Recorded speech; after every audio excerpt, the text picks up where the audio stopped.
Hi, everybody. Welcome to another episode of the 7-Minute Takeover, where we chat all things acquisitions. We're your hosts. I'm Liz Craig. I'm Eamon Gamble. Today, we're back with another episode of a Mythbuster where we break down common misconceptions in the acquisition process. Yeah, in today's episode, we're focusing on the perception that you can get a pre-approval for a business acquisition loan. When it comes to the biggest risks for a deal post-offer stage, the one that always comes up is there going to be a bank that's going to finance this transaction? And so it's only natural that both buyers and sellers are looking to effectively remove that as a risk before the offer stage. Right. Why would I accept an offer for my business if I don't know that the buyer has financing? So, Eamon, when I bought my home, I went to a mortgage broker. I got pre-approved for my mortgage, so I knew what my buy box was, and then I went shopping for my home. So, can I do that with buying a business? There's certainly value in speaking to lenders, in understanding the way that they lend to business acquisitions, because this is a big risk. And so you don't want to go in blind under offer. Now, there's a few good reasons why home lending and business acquisition lending are a little bit different. In the home acquisition space, there's a few ratios that determine whether you're going to be able to afford a business or not, whereas there's a lot more qualitative factors in understanding a business. Afford a home? Yeah. Yes, and so I would say it's not a perfect analogy, but there is some value in speaking to a lender. Some correlations. Okay, so why doesn't it work in a business acquisition? Yeah, it's a good question. So if you're a buyer and you go and speak to a lender, they may be able to tell you what kind of business you can afford based on how much equity you have to put against the business. What they won't know in that scenario is what type of business you are buying. A lot of the underwriting in a business acquisition loan is based on the qualitative risk of the business: customer concentration, growth in the industry, consolidation, disruption. None of that they can judge just by looking at your personal net worth statement.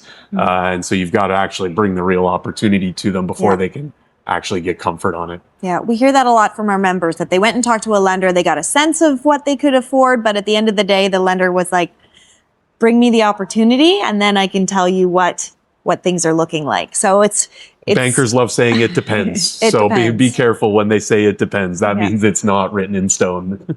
So what about when a buyer is reviewing an opportunity and it's being marketed that the deal itself is pre-approved for financing? What then?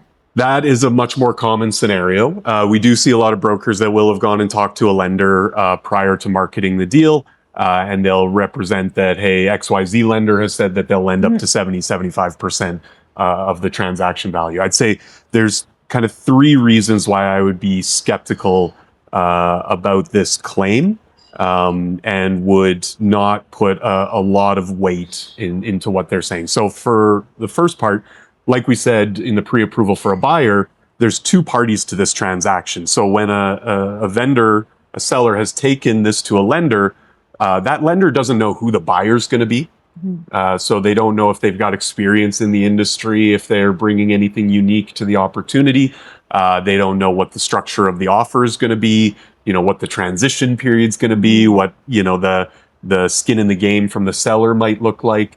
And so there's a lot of aspects to the deal that the lender won't know, right? Which could disrupt their ability to actually provide the terms that they've indicated on that. The second is that the term sheets that they will have been provided almost never will have been vetted by a risk department within that bank. Within the bank, yeah. Really, you're just getting that relationship manager, that lender's opinion on what they think they can get approved. Whereas once you're under offer and going and speaking to lenders, they will take that discussion paper to their risk group and have it vetted before issuing it. So it's a lot more solid when they've had it vetted by an internal party. Thirdly, and this one's a little bit more delicate, is the potential for conflict of interest. So if the broker is sending you to a banker, that means that they have a relationship with that banker. And there's the potential for information leakage, about your personal net worth, about, what the bank thinks of the deal overall that may get back to the seller. And so when we are presented with an opportunity where the broker has already spoken to a lender at Village Wealth, we'll tend not to use that lender just for that potential for conflict of interest. Okay. And you as a buyer, if you're working on your own, may want to be aware of that potential as well. Okay. So best to have independent lenders looking at the deal as the buyer, but can give some color that the deal is bankable in general from seeing that package, but certainly lots of work to do beyond. Yeah, you can't take it as a given package. that because that term sheet's been issued that you're going to be able to qualify for the terms that have been provided. Still some hoops to jump through. Absolutely. Absolutely. Okay. Well, I think we can consider this myth busted. And so when you see that pre-approval package, be a bit skeptical and continue to do your own homework and the rest of the diligence. Thanks, everybody. Thanks, Eamon. See ya. Thanks for tuning in. If you enjoyed the content, please be sure to subscribe, follow us on social media, and check out our website at villagewealth.com.